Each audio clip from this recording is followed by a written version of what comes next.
Hola, ¿qué tal? Esto es Ibuku Video Podcast. Yo soy Luis Crow y el día de hoy, como siempre, tenemos un invitado muy especial. Él es escritor, pero además de un gran amigo, es un compañero, es hermano, mi hermano masón. Es Así masón es. también. Somos de la misma fraternidad. Es correcto. Él es autor de la novela El Camino hacia el Punto Omega. También tiene formación en comunicación, tiene especialidad en guionismo, producción, dirección cinematográfica, en fin, ahorita vamos a platicar con él. Además, también de ser mi hermano, también es mi tocayo. Así es. Así que estamos muy relacionados. Luis Berman es su nombre. Tocayito, ¿cómo estás? Hola Tocayo, muy bien, con el gustazo de saludarte y de saludar a la audiencia. Aquí listo para platicar largo y tendido Eso acerca es de lo todo. que quieras. Perfecto. Vamos a ver. Mira, aquí preparé sobre toda la información que tenemos.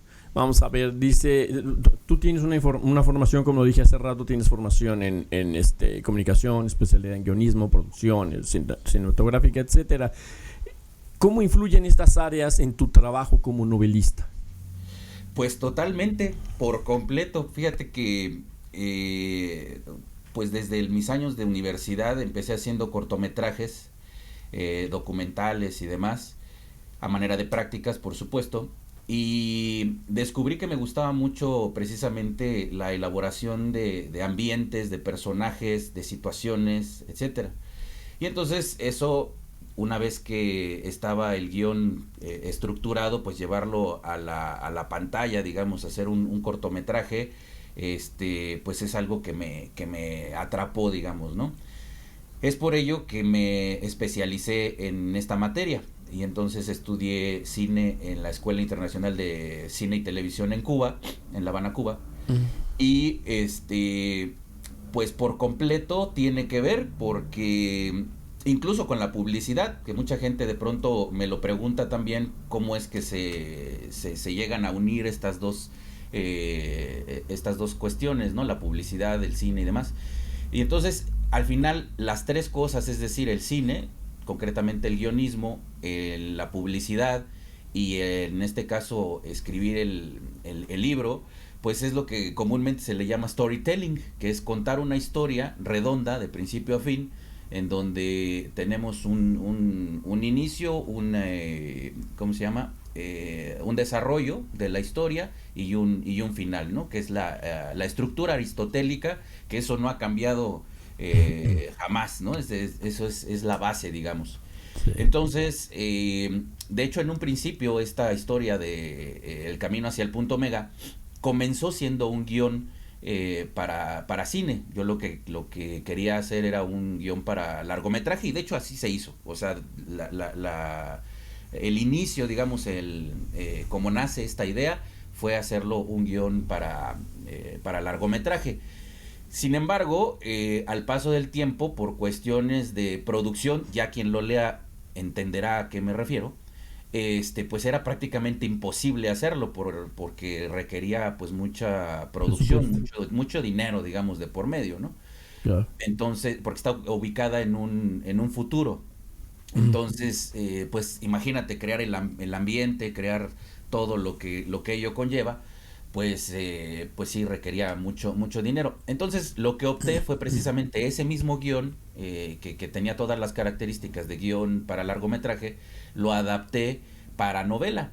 Entonces, pues digamos que tal cual es como una película, pero adaptada a novela, ¿no? Bueno. A un libro, ¿sí? Bien, ahora una pregunta. Normalmente, todos sabemos, cuando sale un buen libro, lo compran algunos productores y lo hacen película, Señor Vero. ¿no? Sí, Lo perdón. hacen un guión de cine, o serie, o lo que sea. Contigo fue al revés. Primero hiciste el guión y Así es, después hiciste la novela. ¿Qué tan así es. complicado fue ese proceso? Pues mira, complicado no, porque como ya estaba, digamos, la idea general estructurada, este, realmente lo que tuve que hacer fue como desarrollar todo el principio de la historia, que cuando... me voy a regresar un poquito. Cuando se escribe un guión cinematográfico, tú empiezas a contar la historia a partir de lo que el público, el espectador, va a ver en pantalla, ¿no? Pero previo a que veamos esos personajes que están ahí en pantalla contando su historia, previo a eso hay una historia que los llevó a ese momento en donde tú estás contando eso que estás viendo en pantalla. Esto es, quiénes son, qué hacen, dónde viven, cuál es su pasado, por qué están tomando esas decisiones, por qué viven ahí, por ejemplo, ¿no? Por qué si están, por ejemplo, en relación con una pareja, con amigos, con relaciones de trabajo, etcétera, donde se lleve a cabo esa historia, pues hay todo un background, hay todo una historia previa que nos va a llevar a ese momento que estamos viendo en pantalla. Entonces, en este caso, con El Camino hacia el Punto Omega, para adaptarlo a la novela, lo que hice fue nada más precisamente contar todo ese background. O sea, qué fue lo que sucedió para que nuestro personaje principal, para que nuestro protagonista llegara a ese momento y que esté viviendo todas las situaciones que le pasan, ¿no? Entonces, en este caso en concreto de esta historia, no nada más fue contar la historia de nuestro protagonista, sino también, como se lleva a cabo principalmente en México y en particular en la Ciudad de México, aunque hay en momentos en la historia donde viaja a otros estados de la República, pero concretamente se lleva a cabo en la Ciudad de México la mayor parte de la historia, cuento en todo ese background qué es lo que sucedió en México, para que nos llevara a ese punto de quiebre, vamos a llamarlo así, para que México se encuentre en esta decadencia, en esta crisis, en donde se empieza a contar, digamos, ya la historia completa de nuestro protagonista y del propio país, ¿no? Entonces eso fue lo que hice, más bien como escribir todo el previo, digamos, ¿no? A que dar contexto, digamos, para ponerlo en palabras más sencillas, ¿no? Lo que no estaba. Sí, por eso fue a ser complicado, porque normalmente cuando tienes una novela y vas a hacer un guión, le quitas, porque pues completamente distinto. Y cuando tienes un guión para hacerlo novela, pues le tienes que aumentar todo lo que no entró en el guión, ¿no? El background y todo ese tipo de cosas. Interesante. Creo que es la primera vez que veo que es al revés del guión a la novela. Vamos a continuar aquí. Tú mencionas siempre te ha atraído los temas místicos y míticos, especialmente los relacionados con la cultura mexicana. ¿Cómo fue el proceso de investigación para integrar todos estos elementos en tu novela? Fíjate que ese punto es bien interesante para el desarrollo de la novela, porque en un principio el punto, digamos, neurálgico, el punto donde iba a girar toda la historia, no sé si tu público recordará que por allá previo al 2012 empezó a tomar mucho auge, mucha fuerza esta idea de que en el 2012 se iba a acabar el mundo, en la famosa profecía maya. Sí. Entonces, a mí en particular eso fue lo que me llamó la atención, y de esto te estoy hablando que cuando yo me empecé a interesar por el tema fue por allá como por el 2002 más o menos. Muy poca gente tenía esta información o estaba siquiera enterada del tema del 2012. Entonces, y de las profecías mayas en concreto. Entonces, por aquel año 2002, empecé a leer mucho al respecto, de dónde venía esta profecía, por qué, realmente qué era lo que significaba, etcétera, ¿no? Entonces, empiezo a leer al respecto, y eso fue lo que, digamos, encendió la chispa, por llamarlo de alguna manera, o fue la inspiración para escribir esta historia. En aquel entonces, cuando empiezo a escribir la historia, todo se acababa, digamos, en el 2012, ¿no? O sea, la idea era como esta idea del fin del mundo, ¿no? Y lo pongo entre comillas porque más adelante si quieres ahondamos en ello, pero el fin del mundo era el final, digamos, valga la redundancia, de la historia. Entonces empiezo a investigar al respecto de la profecía maya, bla, bla, bla, y esa digamos que fue el hilo conductor, ¿no? Ese fue el hilo conductor de la historia.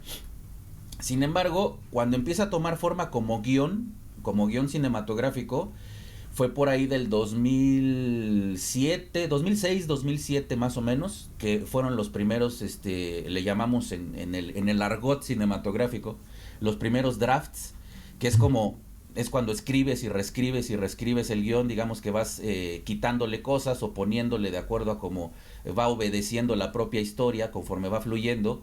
De pronto quitas algunos personajes, de pronto agregas espacios, de pronto agregas situaciones, etcétera, ¿no? Entonces, en el 2006 es cuando empiezo a hacer el primer draft y así empiezo como a depurarlo, a pulirlo, como desde el 2006 al 2010, más o menos, 2009, 2010, que ya fue el draft. Híjole, yo creo que me atrevería a decir como el draft 13, 14 más o menos. O sea, como 13, 14 veces ya lo había repasado, ya lo había vuelto a pulir y demás y demás. Entonces, una vez que ya lo tengo bien estructurado, como te decía, empiezo a acercarme con gente que yo conozco de la industria. Y pues todos coincidían en lo mismo, que me decían, esto está padrísimo, pero como para Hollywood y como para que lo produzca Michael Bay, ¿no? O Spielberg. Sí. Pero aquí difícilmente vas a encontrar el apoyo, digamos, ¿no? Y el presupuesto. Económico, principalmente el presupuesto, para poder lograr, digamos, una película de este tamaño. Claro. Entonces, bueno, y de la mano hago un paréntesis, y de la mano también hubo cierto momento hasta de decepción, si lo podemos llamar de alguna manera, no sé hoy, porque incluso hoy ya me desaparté un poco de la industria de cine aquí en México, pero en aquel entonces había mucha, por llamarlo concretamente, era una mafia la que movía el cine aquí en México. Y entonces también era muy complicado de pronto moverte ahí para que te aceptaran, digamos, producir una película, ¿no?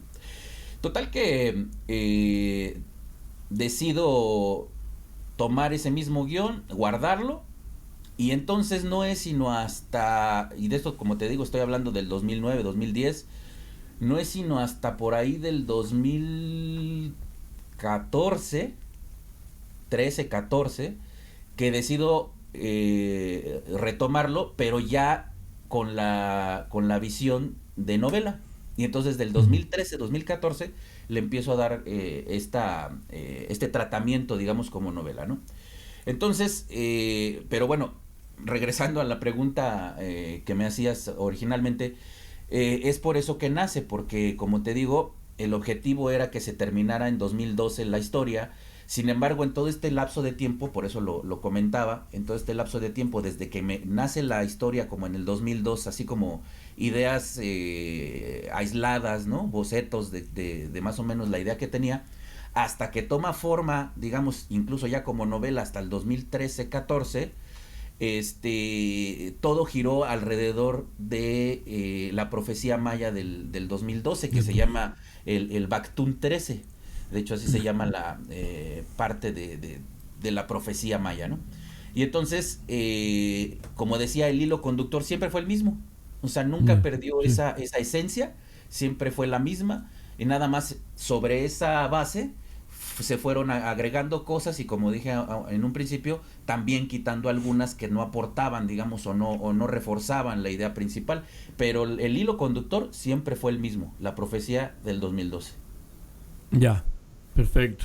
Y qué bueno que mencionas eso de los drafts para los escritores que nos estén viendo. Nunca un primer draft está listo. Así es. Para publicarse. Hay gente que a veces hablan conmigo y me dice, ya estoy a punto de terminarlo en unos 2-3 días y ya se lo mando. Primer draft, sí, el primer draft, sí, lo estoy escribiendo en un cuaderno. Ajá. Y yo se lo mando. Te faltan muchos drafts. Todavía falta mucha reescritura. Siempre hay para los que quieren entrar en este mundo de la escritura. Hay que reescribir. Reescribir es muy importante. Muy importante. Y normalmente nos aventamos más de 10 o 20 drafts y vamos cambiando. Y hay veces que los personajes cobran vida propia. A veces parece increíble, pero yo lo viví cuando escribía Destiempo.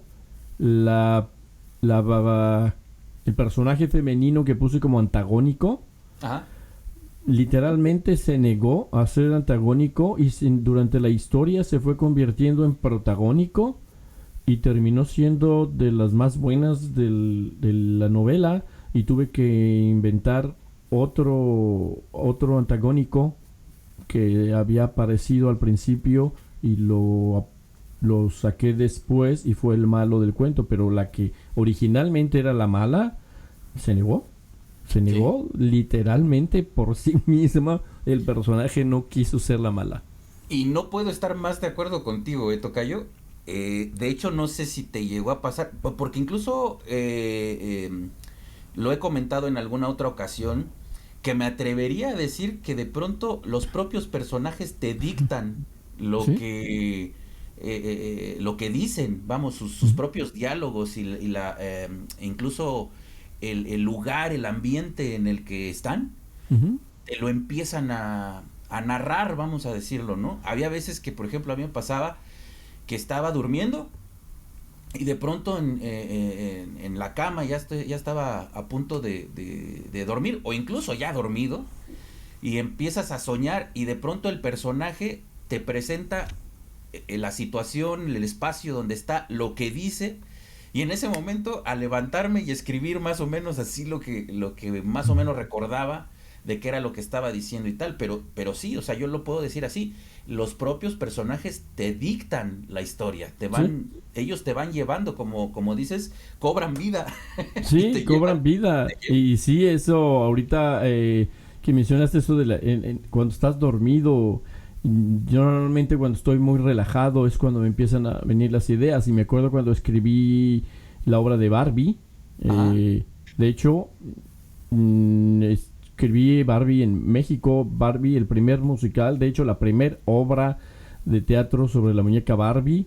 Ajá. La escribí y la produjimos en México. Estuvo en el Teatro 11 de Julio en 1997. Esa fue la primera obra y lo sé porque en Mattel, Ajá. el encargado de las licencias de Mattel me lo dijo. No sé qué hacer, no sé cómo manejar esto, porque esta es la primera vez que alguien escribe algo, ya sea novela o guión o obra de teatro sobre Barbie. Necesito hacer una junta para ver cómo lo vamos a manejar, porque normalmente cuando haces un producto, pues de la venta del producto tomamos un porcentaje, Ajá. pero esto es, no sé cómo manejarlo. Y tuvieron que hacer una junta para ver cómo manejaban lo de la obra de teatro que fue el musical, pero así me pasaba. Luego en las noches, en plena madrugada, mi esposa suele contar eso, que en plena madrugada la despertaba y le decía, ya tengo la canción. Mira, entra un violín y hace y luego entra tal cosa y hace tum, tum, tum y todo. Y ella, pues muy bonito. No entendía nada, ¿no? O me paraba a las 3 de la mañana a escribir una escena que se me había venido completita. Hay una escena en Barbie donde entra un conejo, porque es una obra para niños. Entra un Ajá. conejo. La escena completita de cuando entra el conejo hasta... Es una escena como de 10 minutos, Ajá. donde está el conejo. Completita la soñé. Sí, sí, Estaba sí. yo dormido y la soñé y me desperté y dije, no se me voy a olvidar, y me paré y la escribí. Pero Claro. esa sí fue Sí, sí, sí. soñada completamente. Así, Sí, así es igual. el proceso, ¿no? De escribir. Sí, Bien, sí. continuemos con este asunto. Dices, aquí tenía preparado yo esto.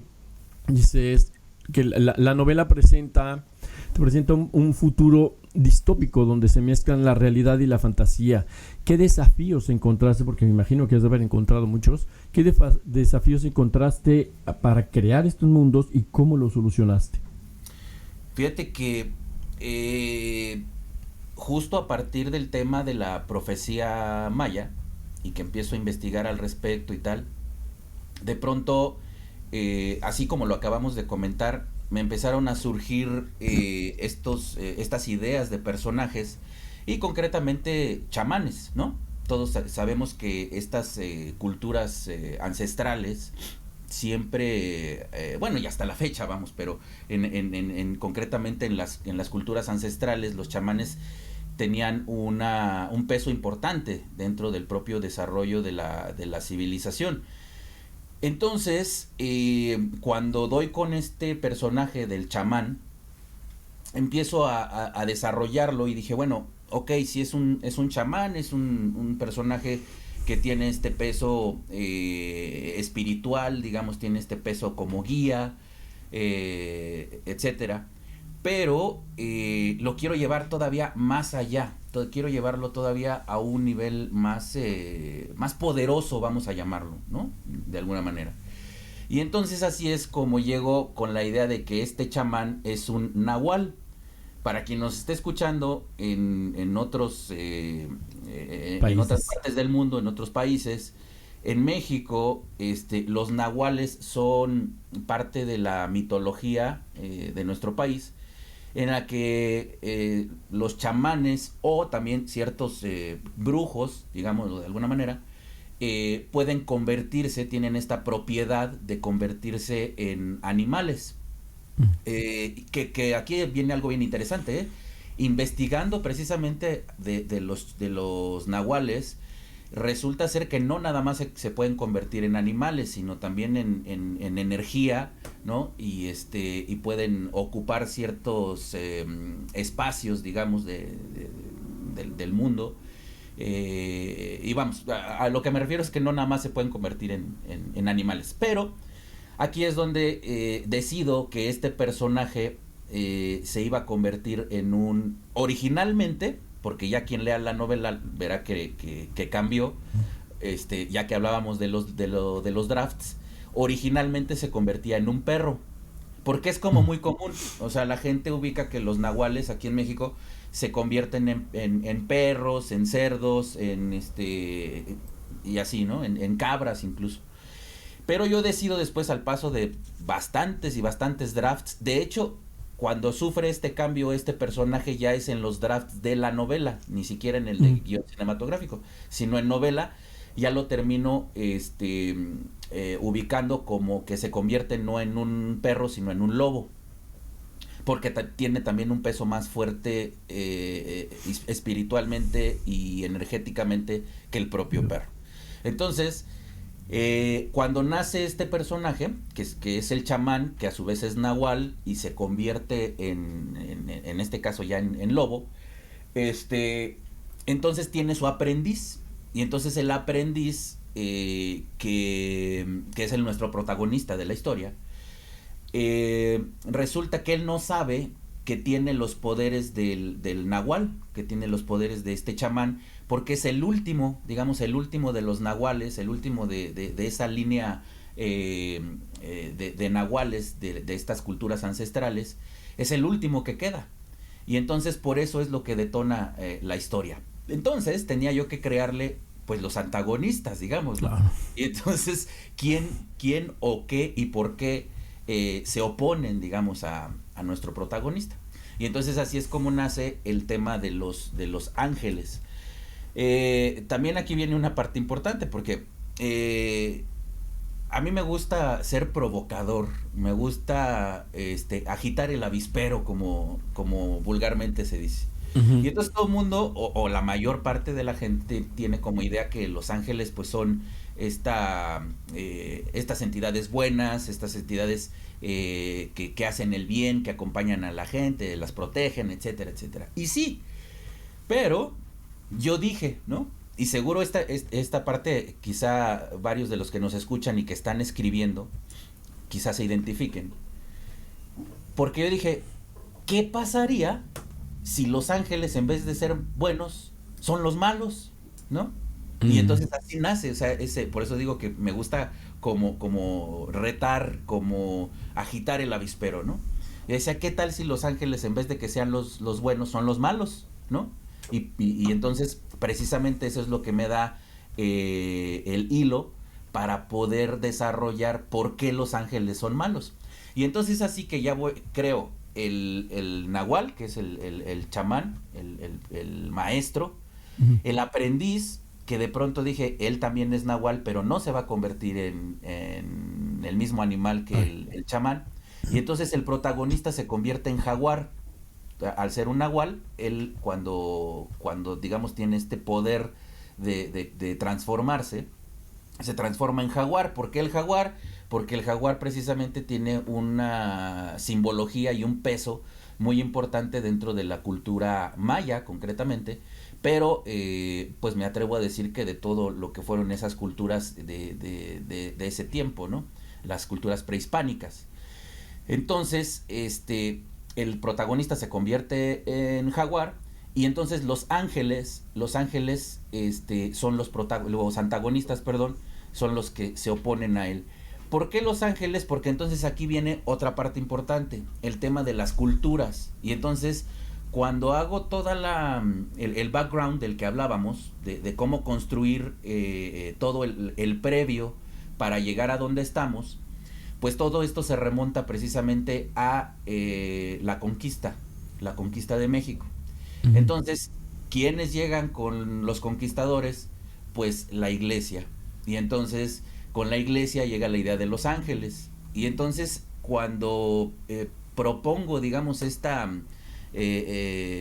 ambiente, digamos, en el que está sucediendo todo, y que digo, ¿qué pasaría si los ángeles fueran los malos? Es que precisamente los ángeles, al venir de la mano de los conquistadores y de los evangelistas, quieren imponer, como fue, quieren imponer la religión y quieren imponer esta ideología que está completamente en contraste, digamos, con lo que tenían las culturas prehispánicas. Y entonces existe este choque cultural, el choque de creencias, el choque religioso y demás. Y entonces ese choque lo llevé a ese nivel, ¿no? Lo llevé al nivel de cómo se enfrentan estas dos fuerzas, pero simbólicamente con personajes pues de la fantasía, digamos, ¿no? O sea, cómo se enfrentan los ángeles con los nahuales, ¿no? Y entonces los ángeles quieren, digamos, frenar las intenciones del último nahual, ¿no? Y entonces por eso es que lo empiezan a perseguir. De la mano, y como viene el tema de la cultura europea y este choque de culturas, choque de ideologías, de religión y demás, entonces también digo, nuestro personaje, nuestro protagónico debe tener los aliados. Los aliados son importantísimos en el desarrollo de la historia. Y entonces es aquí donde meto unas gárgolas. Y entonces las gárgolas son los amigos y protectores del protagonista. ¿Por qué gárgolas? ¿Y por qué estos seres son los que apoyan a nuestro personaje? Porque precisamente haciendo este research, haciendo esta investigación al respecto de las culturas europeas y demás, dentro de la cultura europea el tema de las gárgolas es importante porque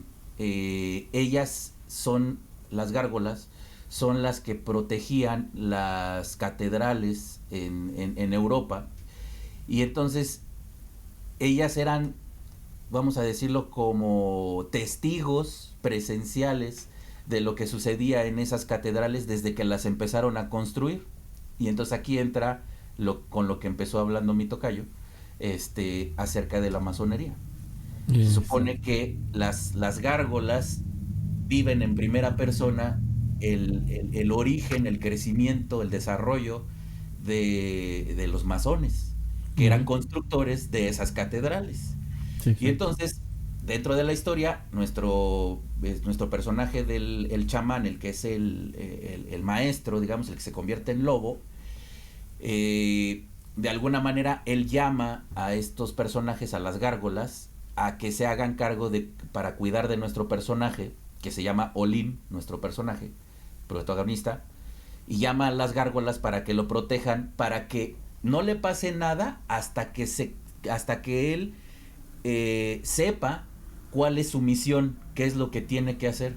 Y entonces en ese momento defenderlo de los ángeles, porque como él no sabe y apenas está abriendo los ojos, digamos, a este nuevo mundo de quién es él y por qué tiene que seguir ese camino, el camino hacia el punto mega, pues debe de tener estos aliados, estos protectores, ¿no?, que siempre están con él. Y entonces es ahí donde se arman las batallas, se arman peleas y enfrentamientos entre las gárgolas contra los ángeles y los ángeles contra los nahuales, y se arman peleas, ya que lean el libro, peleas así tal cual como película de acción, de golpes, balazos, persecuciones, explosiones y demás. Perfecto. Oye, la historia, ahorita que estás hablando de la historia se desarrolla en la Ciudad de México. Así es. Una Ciudad de México post-apocalíptica. Así es. ¿Qué te inspiró a elegir este escenario? ¿Y cómo te lo imaginaste, la transformación, cómo lo fuiste creando? Sí, pues fíjate que, como ya lo comenté, cuando empezó esta idea, este ambiente postapocalíptico todavía no formaba parte de la historia original. Sin embargo, el paso del tiempo, y ustedes recordarán, por ejemplo, en el 2009 hubo esta pandemia aquí en Ciudad de México, precisamente, que fue la pandemia bueno, no fue pandemia como tal, porque fue un momento de crisis sanitaria en la Ciudad de México en el 2009, con la llamada gripe porcina, creo que así le pusieron, que era el A1HN1. Pero así como lo vivimos en el 2020, nada más que en el 2020 fue a nivel mundial, eso mismo sucedió en México, pero en el 2009. O sea, y duró muchísimo menos. O sea, creo que en el 2009 el tiempo que nos tuvieron, digamos, aislados, fueron, creo que un mes, si no mal recuerdo, ¿no? Ya la gente que nos escuche me corregirá si me equivoco, pero por ahí de un mes más o menos que hubo un aislamiento. Al mismo tiempo, México siempre ha vivido en una agitación política constante, desde que yo me acuerdo y de que me contaban mis papás y mis abuelos. México siempre ha estado en una agitación política que nunca ha descansado. En aquel entonces, cuando empieza a tomar forma todo esto, estaba el tema de 2006, cuando llega Felipe Calderón, y todo el tema de que cerraron Reforma,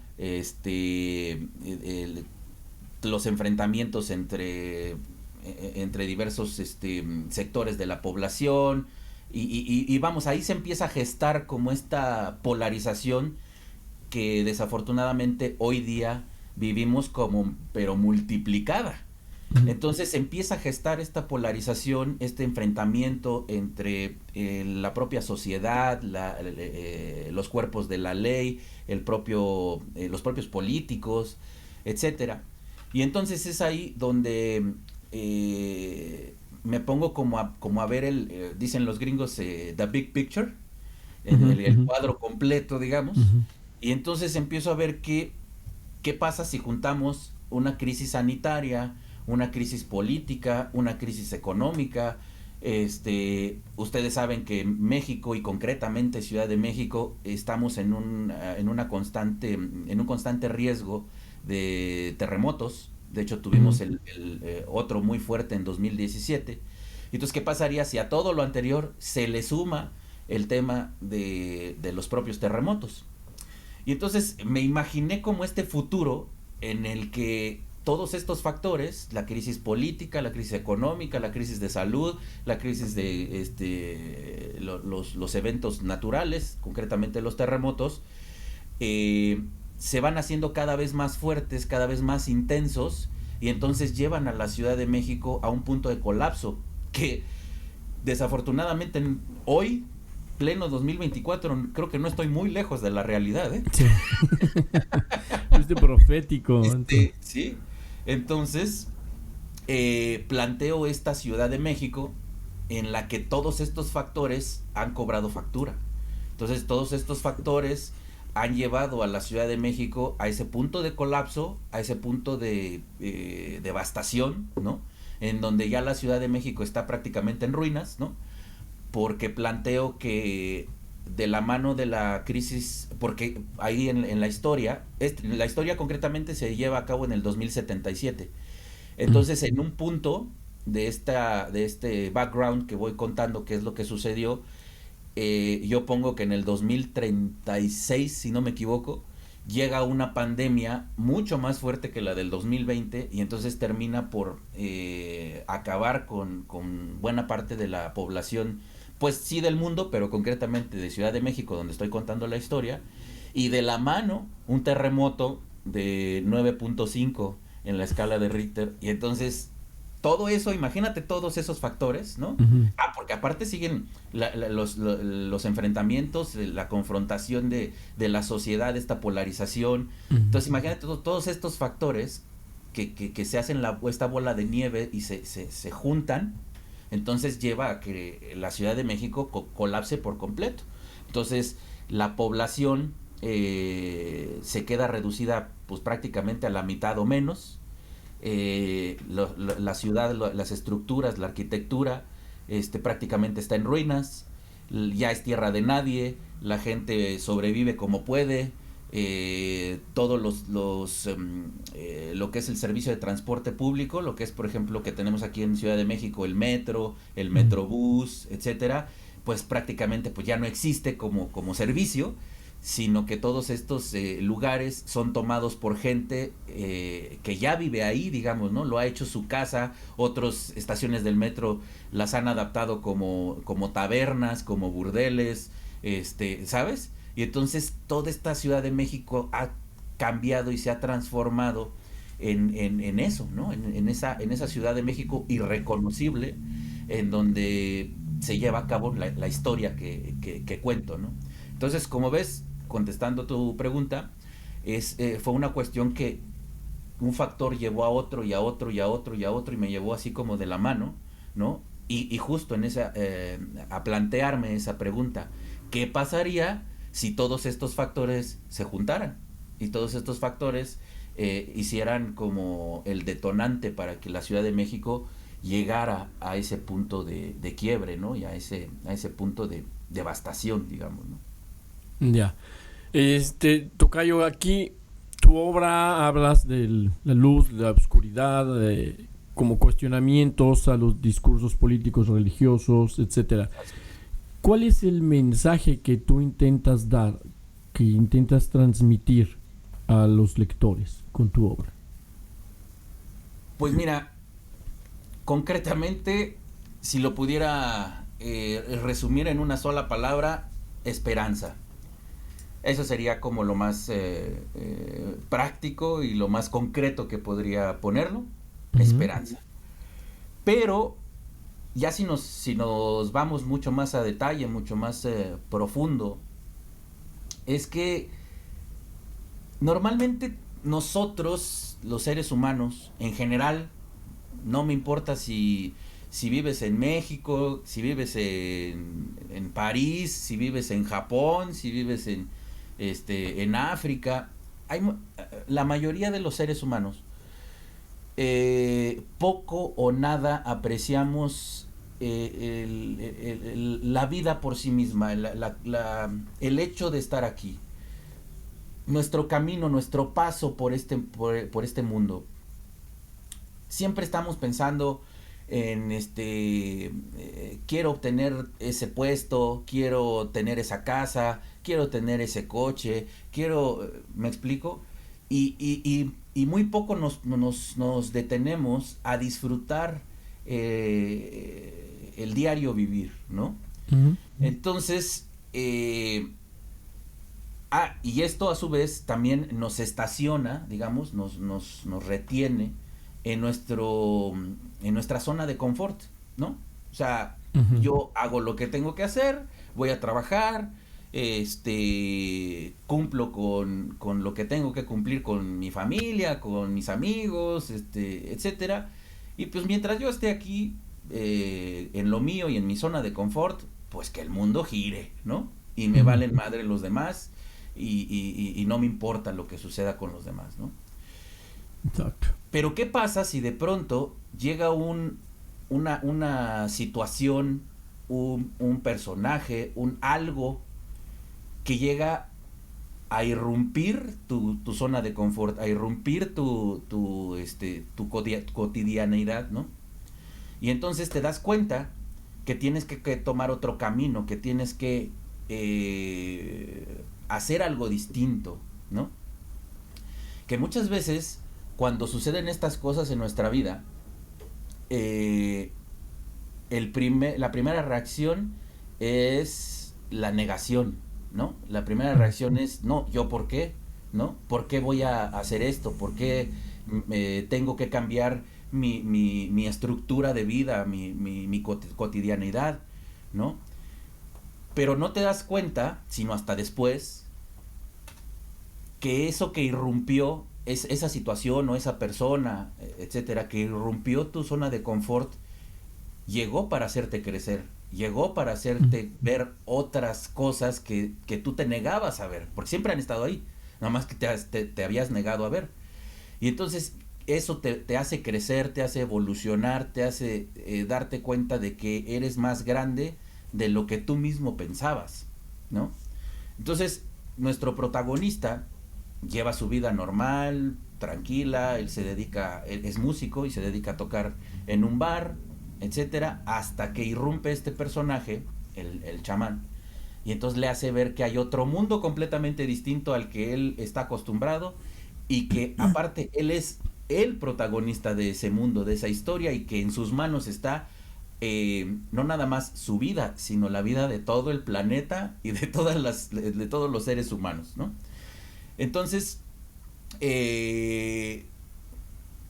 nos vamos dando cuenta durante el trayecto de la historia, de lo que va viviendo nuestro personaje, pues precisamente cómo valora estas relaciones que tiene con sus amigos, con su esposa, con el propio mundo en el que él se desenvuelve, y cómo tiene que renunciar a ciertas cosas para crecer, para ser más grande que él mismo, ¿no? Y entonces, por eso decía que si lo tuviera que resumir en una sola palabra, sería esperanza, ¿no? Yeah. Porque al final, en la esperanza también engloba el amor, porque en la esperanza engloba la paz. Entonces, ya lo verán, no los quiero spoilear, ¿no?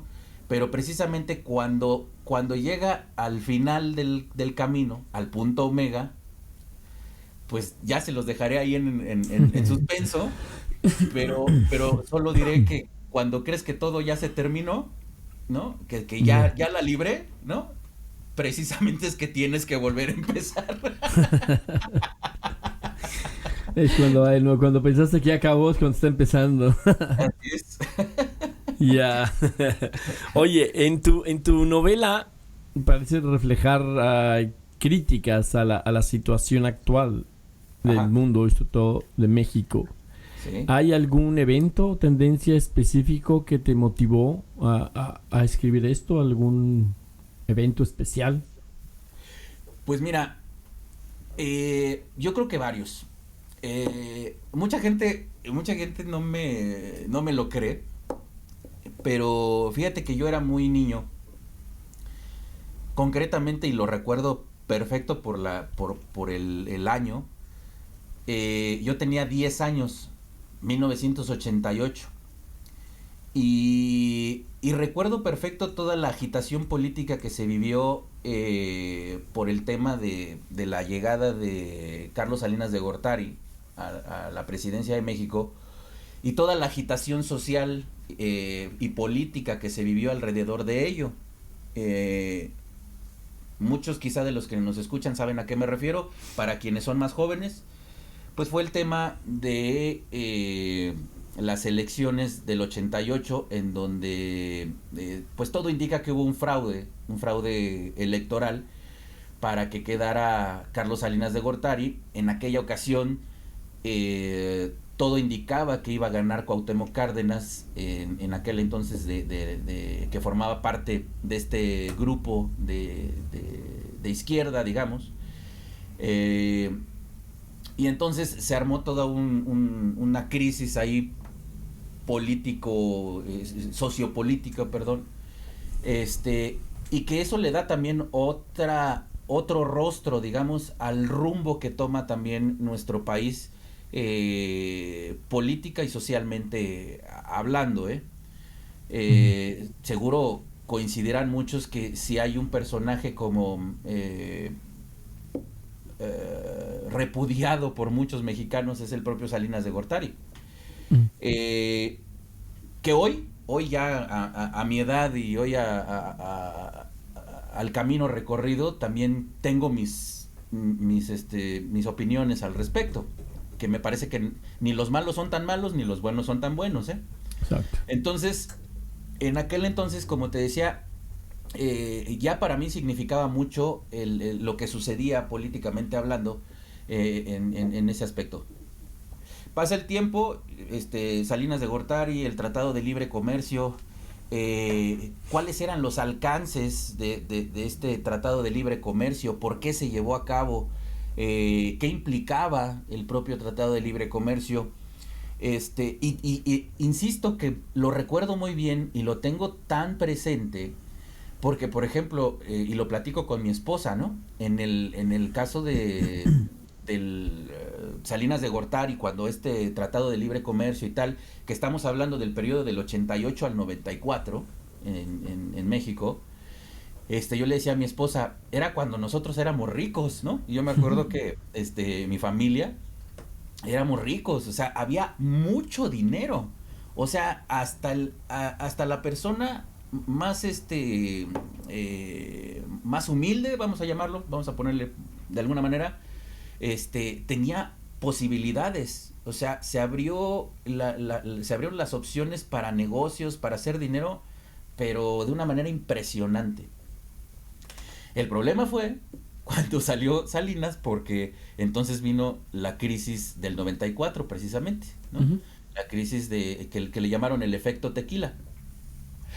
Pero previo a eso sucede el magnicidio de Luis Donaldo Colosio, que también me acuerdo y también me marcó, que justo estamos en marzo del 93 fue, hoy marzo, en unos días se cumplen 30 años de aquello. Entonces eso también me acuerdo y lo tengo muy presente, cómo sacudió a la sociedad, cómo sacudió a la esfera política, etcétera. Entonces, sabes, todos estos momentos de la historia de México, de factores políticos y sociales, me marcaron, digamos, de alguna forma. O sea, los tengo muy, muy presentes, ¿no?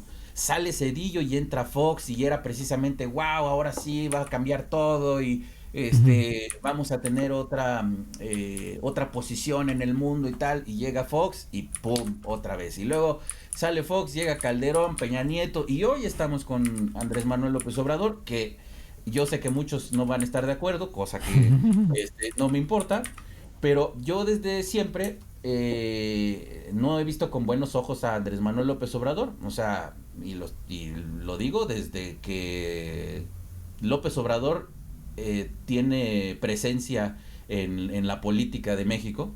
Nunca estuve de acuerdo con él, y vamos que muchos años yo fui, lo he dicho también en otras entrevistas, pues yo puedo decir que yo era chairo, porque yo apoyaba la ideología de izquierda, ya sabes, era yo pro Fidel Castro, pro Che Guevara, ya sabes, ¿no? Revolucionario. Y ni así, ni estando con esa ideología de izquierda y tal, jamás apoyé a López Obrador y siempre lo vi como una amenaza, ¿eh? ¿Sí? Entonces, por eso digo, y hoy lo estamos viviendo, hoy prácticamente está acabando el sexenio de López Obrador, y lo que vemos es algo realmente preocupante. ¿no? Es algo realmente que de no cambiar el rumbo, esto que estoy planteando en mi novela, para allá vamos, ¿eh? O sea, para allá vamos si no retomamos el rumbo. O sea, hoy con esta candidata de López Obrador, Claudia Sheinbaum, el panorama no se ve nada prometedor, ¿eh? Porque si López Obrador fue con esta forma de gobernar tan autoritario, tan, ¿cómo decirlo? Como tan despreocupado de las necesidades prioritarias del país, Claudia Sheinbaum, pues va a ser tantito peor, ¿eh? Entonces, todos estos factores, como te decía, todos estos factores que me marcaron desde niño hasta la fecha, pues es lo que me llevó a ello, ¿no? A plantear esta situación sociopolítica que muy poca gente le da la importancia de vida, ¿eh? Muy poca gente le da la importancia al tema político y es que tan es así que la decisión de alguien o de algunos, ¿no? Estando en el poder, obvio desde el presidente, pero también los propios senadores, diputados y demás, esas decisiones que se toman entre unos cuantos, Ujú. las repercusiones que tienen a toda la sociedad son tremendas. Ahí está, pues lo acabo de mencionar, el tema el error de diciembre o el efecto tequila en el 94, ¿no? Cuando México estaba, digamos, bien, ¿no? Tenía una estabilidad económica, con Salinas y tal, y de pronto sale y entra Cedillo y se viene esta crisis que fue devastadora para las nuevas generaciones que no lo tengan claro. O sea, les estoy hablando de que esta crisis del 94 ocasionó muchos suicidios, ocasionó gente que se fue a la ruina y que jamás se pudo recuperar. Vamos, o sea, fue devastador. Entonces, insisto, son decisiones de unos cuantos, ¿no? Ujú. Son decisiones de unos cuantos que afectan a todo un país, a toda la sociedad. De ahí la importancia de que nosotros como ciudadanos estemos, atentos y siempre tener a los políticos en el ojo y que ahora sí que como vulgarmente se dice que no se salgan del huacal, Ujú. y dos, pues involucrarnos en la política empezando por el propio voto, porque la Claro. gente echa en saco roto votar y dice, ay, no, ¿para qué voy? ¿No? Y pues siempre ganan los mismos, o si ya lo tienen decidido, o lo que sea, ¿no? Pero no tienen esta conciencia de la importancia que es ejercer nuestro voto y de tener a los políticos en un ojo, ¿no? Entonces, Ujú. no sé si contesté la pregunta, pero ya me Sí, fui. sí. Y, Tocayo, como ahorita que acabas de mencionar algo muy importante, que la gente tiene que votar. Así es. Y estoy de acuerdo. Pero me surge una duda. ¿Qué pasa cuando tienes dos candidatos y no le vas a ninguno? Fíjate que esa es una pregunta bien importante y realmente es hoy lo que está girando en la cabeza de muchos mexicanos. Y Ujú. lo voy a decir así, tal cual. La gente que ya me conoce y que sigue mis redes y tal, sabe que yo soy completamente anti 4T y que soy anti López Obrador. Dejando eso a un lado,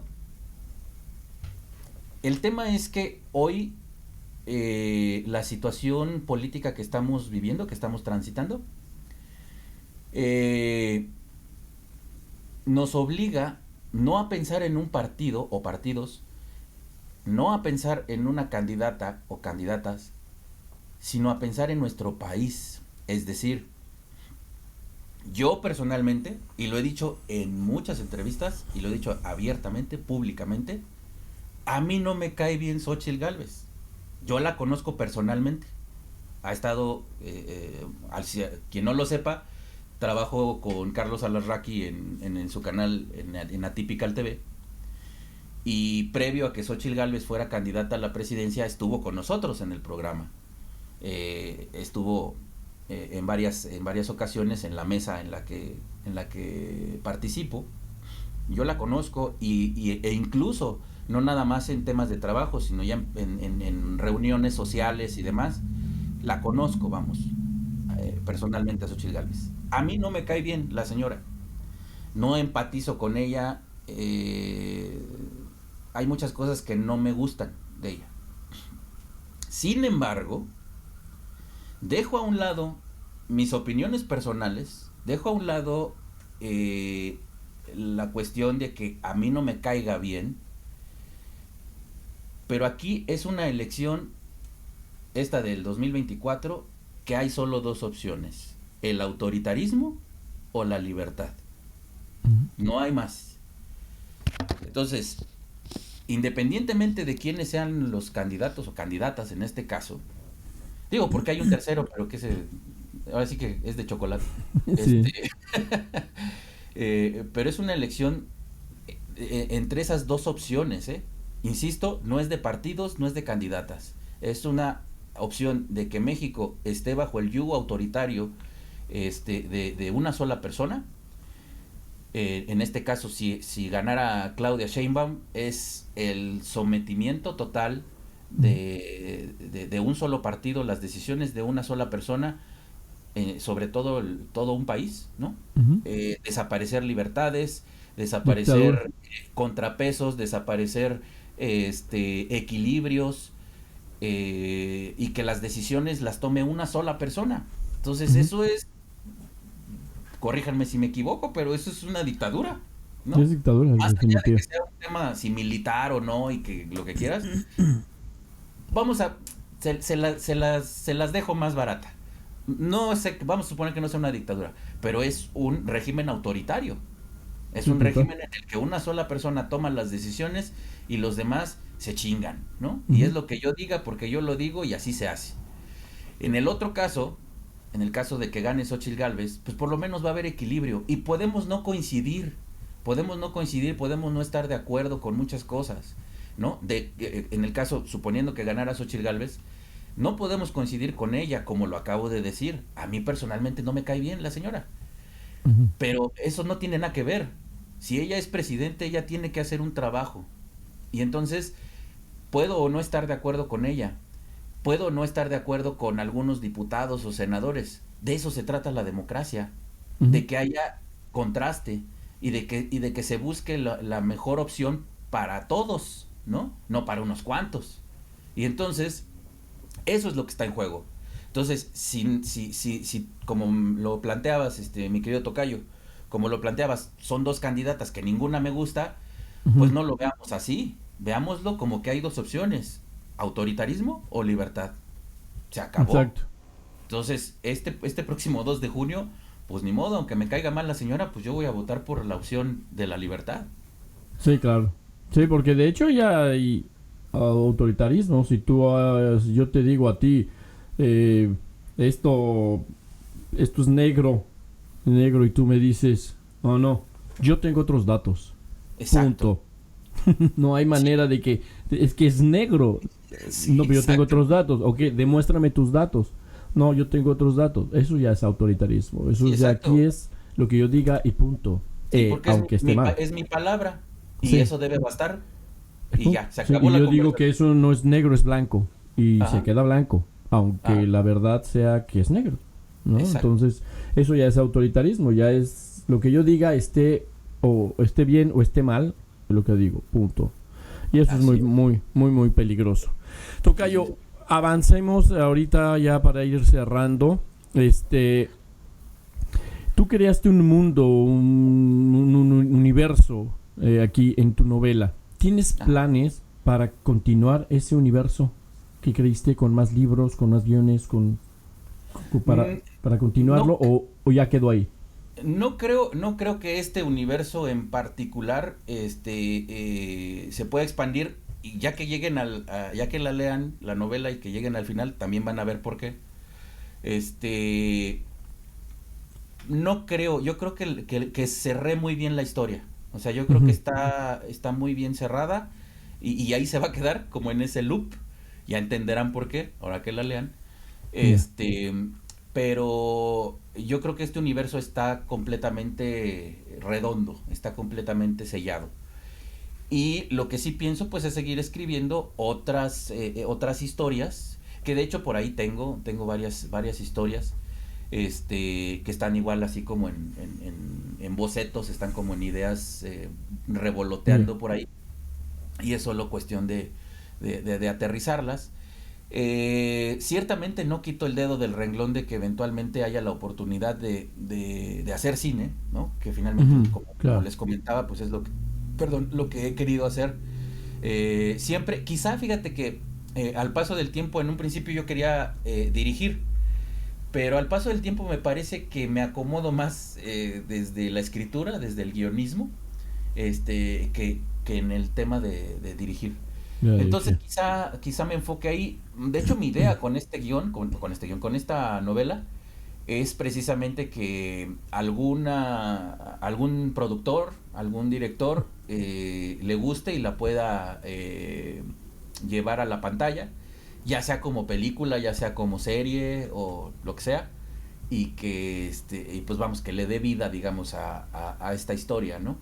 Claro, Eh, pero pues eso ya no dependerá de mí, ya a ver qué ya son pasa. otros factores. Y en el Pero, futuro, pues eso, sí, seguir escribiendo historias, quizá me siga por la misma línea, escribiendo en formato de novela, ¿no? Y que eventualmente, si se da la oportunidad, pues adaptarlas, ahora sí al revés, como decías, ¿no? Ahora sí como debe de ser, claro, escribir claro. novelas y que se adapten Y, al cine. y que se adapte al cine, sí, sí. Pero Eh, seguramente la novela va a ser un éxito y como es bilingüe, la tienes tanto en español como en inglés, tienes Así es. más posibilidades, ¿no? Sobre todo acá en inglés, los productores, acá sí hay el presupuesto para hacer ese tipo de películas.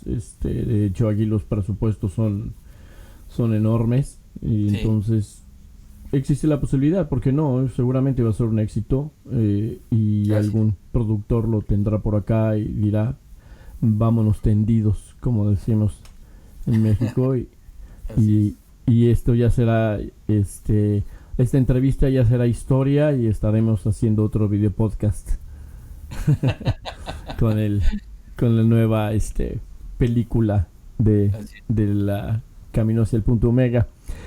Tocayo, algo que quieras agregar para cerrar. O antes de que cierre, tenía yo una pregunta de hace rato. Sí, dime. Eh, ¿Hay algo, ya hablaste de las gárgolas, pero yo tengo curiosidad, ¿hay algo de masonería en la novela? Bastante, pero, pero no de manera explícita, es decir, hay algunos puntos, algunos momentos, y concretamente cuando las gárgolas tienen esta conversación con el protagonista que le explican eh, por qué son gárgolas, por qué lo están protegiendo, etcétera. Concretamente en esa parte de la historia, sí lo mencionan de una manera muy clara, ¿no? Que lo Ujú, que comenté hace unos minutos de la construcción de las catedrales y que ellos estaban ahí cuando los masones operativos, ¿no? Los albañiles, digamos, que estaban construyendo las catedrales, empezaron a hacer esta organización, digamos, ¿no? Empezaron a reunirse y más allá de nada más construir catedrales, ¿no? De manera operativa, que es decir, los ladrillos y ujú. erigir estas majestuosas estructuras, empiezan a desarrollar, digamos, esta filosofía de vida, eh, que vamos, engloba muchas cosas que ahorita no nos vamos a meter ahí, pero justo en esa parte es donde las gárgolas en este momento es cuando lo mencionan de manera muy explícita. Sin embargo, si lees la novela de principio a fin, toda la historia es masonería. Nada más que, obvio, solo para quienes formamos Se parte de entiende. esta honorable orden, de esta honorable organización, lo vas a comprender, ¿no? Claro. Incluso hay momentos, digamos, que tienen mucho que ver con lo que nosotros vivimos dentro de nuestras logias y lo que hacemos. Entonces, Ujú. digo, no voy a decir algo que no se sepa, pero el propio origen del protagonista, cómo es que, eh, digamos, abre los ojos, pues es una iniciación, ¿no? Ujú. Entonces, este, tal cual. Entonces, sí, prácticamente toda la novela, de principio a fin, pues es masonería, pero justo, o sea, solo quienes formamos parte de la orden, ya que la lean, entonces se darán cuenta Podrá de esto captar que los estoy mensajes. comentando. Sí, claro. Sí, yo siempre he dicho que hay mucha información errónea sobre la masonería. Hay veces que hasta Mucho. risa me da cuando leo algo y muchas cosas y que dominando al mundo y que hacen sacrificios y se comen niños y todo. Yo hasta ahorita no me he comido a ninguno, ni tengo ninguna parte del mundo que me pertenezca y todo, pero siempre he dicho que la gente que está afuera podrá investigar todo lo que quiera sobre la masonería, pero para conocerla realmente, la verdad de la masonería, tienes que estar adentro. Tienes que Es de vivirlo. dentro hacia afuera. No puedes Exacto. hacerla, no importa cuánto investigues.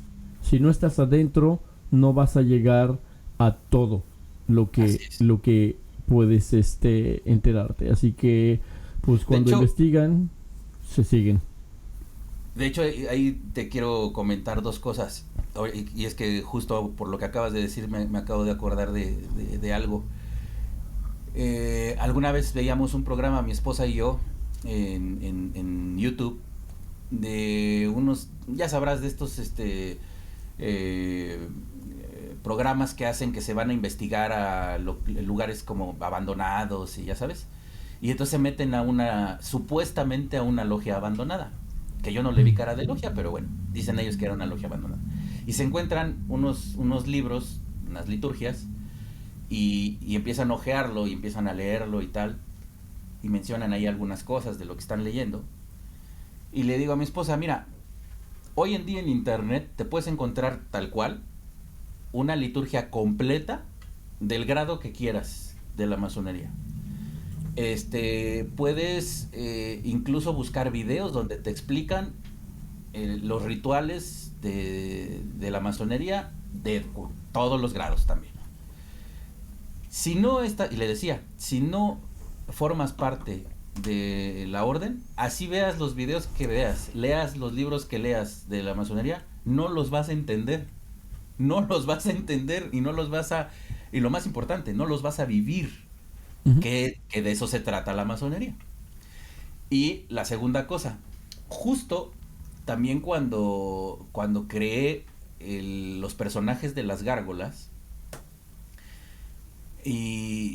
porque ellos se transforman, son seres humanos, pero se transforman en gárgolas. Y entonces en este momento que les comento de cuando empiezan a platicar con el personaje y le explican qué hacen ahí, cómo llegaron, etcétera. Y entonces hay una parte donde les dice, es que la gente nos ve a nosotros y ve que somos unos seres demoníacos, que tenemos esta forma Ujú. monstruosa, ¿no? Y la gente cree que somos malos Ujú. y se asustan de Exacto. vernos, pero no saben que realmente nuestra función y que nuestra misión en esta realidad o en este plano es precisamente todo lo contrario, es apoyar y es ayudar a la humanidad, ¿no? Entonces ahí hay esa analogía, ¿me explico? Ujú, ujú. Sí, no, además la gente que lea una liturgia de cualquier grado, aunque sea del primer grado y todo, ni siquiera le va a entender. Son Así Q tres puntos, H tres puntos, que es un telegrama. es. Sí, Exacto. ni siquiera le entienden, pero sí se habla mucho sobre. Me acuerdo que un día con alguien estaba en una conversación, no sabía realmente quién era yo, qué hacía y todo, y dijo que los judíos quieren apoderarse del mundo. Y yo nomás lo estaba oyendo y lo dijo. Y también y los masones. Los judíos y los masones se quieren apoderar del mundo. Están de hecho ya se apoderaron del mundo. Entonces ahí entré yo y le digo, "Ay, yo soy judío y masón. ¿Dónde está mi pedazo de mundo? Yo quiero. Exijo mi pedazo entonces, porque de algo me perdí yo en este A camino. lo mejor no fui a entonces. esa clase. Sí, me brinqué esa clase porque no tengo mi pedazo de mundo. Yo, ¿dónde me corresponde? Así En es. fin, a ver cómo nos va, tocayo, después de haber hablado la verdad sobre la 4T, después de haber alabado a Gortari y después de haber hablado de masonería, entonces, a ver cómo nos llueve, ¿no? Sí, sí, sí, nos van a crucificar cuando menos. Sí, sí, sí. Tocayito, antes de irnos, algo que quieras tú agregar para la gente que nos está viendo o oyendo, si es que no ya, si es que no ya se fueron y quitaron el video. No, pues fíjate que seguro que este podcast lo escucha mucha gente que o bien ya ha escrito libros o que está en el camino de, pues, pues que sigan, que sean constantes, que lo hagan, no importa lo que les digan, muchas veces yo lo pasé también, que mucha gente te dice, ¿para qué lo haces? Déjalo, no tiene sentido, eso no es importante. No, no hagan caso, síganlo, sigan haciéndolo. Como ya lo comentamos al principio, no es como que un día te levantas y empieces a escribir y ya quedó, ¿no? Sí, no. Vuelve a leer tus borradores, vuelve a preguntarte a ti mismo si este personaje está tomando esta decisión, es la correcta o no la correcta, sino la que va de acuerdo a la psicología del personaje, a lo que ese personaje que ya tiene vida propia, si esa decisión que toma es la correcta, si esos otros personajes que lo rodean funcionan. Hay muchas veces que hay personajes que salen sobrando, los quitas, hay otros que ni te imaginabas y de pronto llegan, Ujú. en fin, o sea, tú fluye, déjate ir, y las cosas se van a ir acomodando solas, se van a ir dando de una forma muy fluida, como decía. Entonces, sigan en ello, no desistan, y pues nada, que esperamos leer más historias y que este mundo pues está hecho de ellas, ¿no? Sí. De historias. Y pues por último agradecerte, Tocayo, por la oportunidad, por compartir con tu auditorio, con toda la gente que forma parte de Ibuku. Y y pues nada más agradecerte y pues adelante, compren el libro.